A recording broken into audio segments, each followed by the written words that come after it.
Hello, Bremer County and all of Iowa. We're on Season 2, Episode 7 of Deciding Iowa. I'm Dr. Sean Elberg, and I'm a cancer scientist, biochem prof, and Iowa House District 57 candidate. And I'm Dr. Emily Bavers. I'm a physician, mom of 3, and a health advocate. So, Sean, we spend a lot of time on this show talking about education. And you and I both have interests in education, and so I think those topics just tend to catch our attention more easily. Yeah. Last week, the House passed House Study Bill 594 from committee, and this is a bill that increases the amount of education of high school social sciences and high school government to students between the grades of 9 and 12.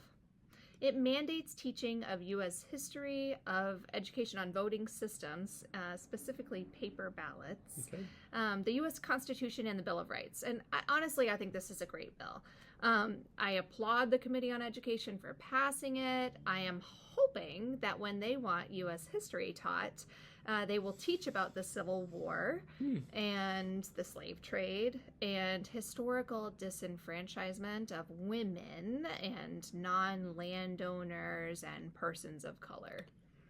That would be good. And I hope they will make sure they teach that the U.S. has some of the lowest voting turnout or participation of the free world because we make voting so difficult. People don't get time off. Accessing early voting is more and more challenging. I hope they will teach students all about the amendments to the Constitution and how hard we fought for them. And perhaps these should also be mandatory courses and examinations for anyone serving in office. It would be all too easy for the Bill of Rights or the constitutional right to privacy or, like, say, due process or even just checks and balances on our governmental systems to be forgotten. And it seems that some of our legislators are forgetting them when they're introducing legislation. I think that's an excellent idea. So in the remaining couple of minutes, let's do some quick hits of some of the educational bills we're watching. Perfect. Senate Study Bill 3100 was up for subcommittee discussion today. The Senate is proposing 1.75% SSA for school funding. So consider that 1.75% a proposed budget increase for public schools. CPI, which is your inflation number, has been hovering this year just under 3%. There's a disconnect. And Emily, I think they want public schools to fail. Well, let's just look at the evidence. House File 2192, proposed by Fett and Deakin, would raise the voter approval requirement for new bonds from 60% to 80%. That threshold would make it incredibly hard for school districts to plan or upgrade and create new facilities. Shout out to Representative Sean Bagniewski for pointing out House File 2172 from our fan favorite Samantha Fett would relax student assessment for voucher schools.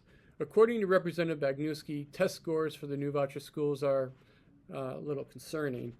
So I guess we should lower standards for those schools so we can pretend that's not a problem. School choice. Yeah, right. And Reynolds recently proposed to send even more tax money to charter schools. Overall, it's all part of got to make the privatization of child education in the state easier.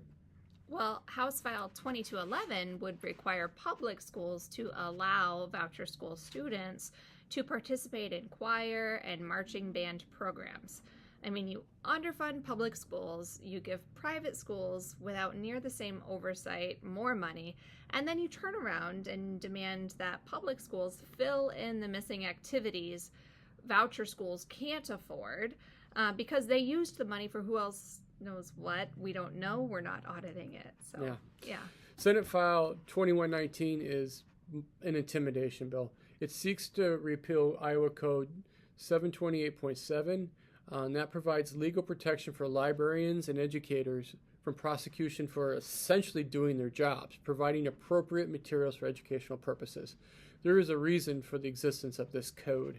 It would be incredibly hard for our public educators and librarians to create and shelve content for their curriculums if they're worried about criminal penalties because some members of our society might find material obscene and by their own subjective standards.